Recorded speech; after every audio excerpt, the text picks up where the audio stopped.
अस्सलामु अलैकुम वरहमतुल्लाहि वबरकातुहू। महतरम दोस्तों, इमाम राज़ी रहमतुल्लाह अलैह का नाम तो आपने सुना होगा कि कितने बड़े आलिम हैं। फ़लसफ़ा और मंतिक के बहुत बड़े इमाम गुज़रे हैं। आज तक फ़लसफ़ा और मंतिक में इस तरीके के इमाम उनके बाद नहीं गुज़रे।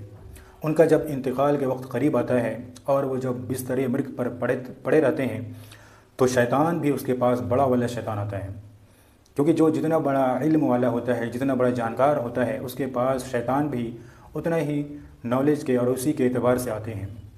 तो उनके पास इंसानी शक्ल लेकर शैतान आया और कहा कि आप तो इतने बड़े आलिम हैं, इतने बड़े तसव्वुफ़ और फ़लसफ़ा और मंतिक के इमाम हैं, आप अल्लाह के पास क्या लेकर जा रहे हैं? तो इमाम राज़ी ने कहा कि मैं अल्लाह के पास कलमा तौहीद ला इलाहा इल्लल्लाह मुहम्मदुर रसूलुल्लाह की दौलत लेकर जा रहा हूँ, क्योंकि अल्लाह रब्बुल इज़्ज़त ने इस कलमे के पढ़ने वाले की मग़फ़िरत के वादे फ़रमाया है।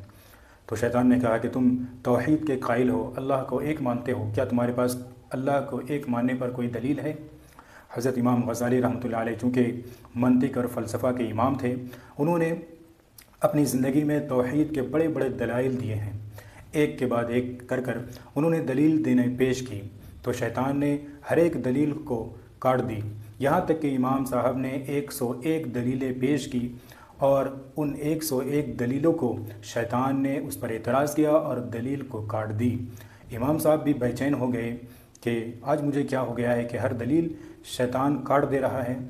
आखिर उसके सामने उनके एक बुज़ुर्ग शेख नजमुद्दीन, जिनसे वो बैत हुए थे, उनके सामने इंकिशाफ होते हैं और ये कहते हैं कि ऐ शख्स, उससे कह दे कि मैं खुदा को बिना दलील के मानता हूँ। फ़ौरन इमाम साहब उस शैतान को कह दिए कि मैं अल्लाह को बिना दलील के मानता हूँ, और उसके बाद कुछ ही लम्हे के बाद इमाम साहब का इंतकाल हो जाता है और इस तरीके से वो शैतान के मकर व फ़रेब से बच जाते हैं।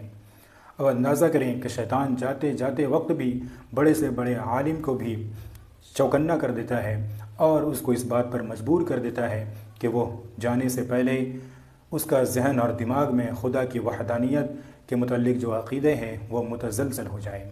इसलिए हमें आखिर दम तक शैतान से लड़ना है और उससे हिफाजत की दुआ करना है कि इतने बड़े बड़े आलिम को शैतान चकमा दे सकता है तो हम किस खेत के मूली हैं।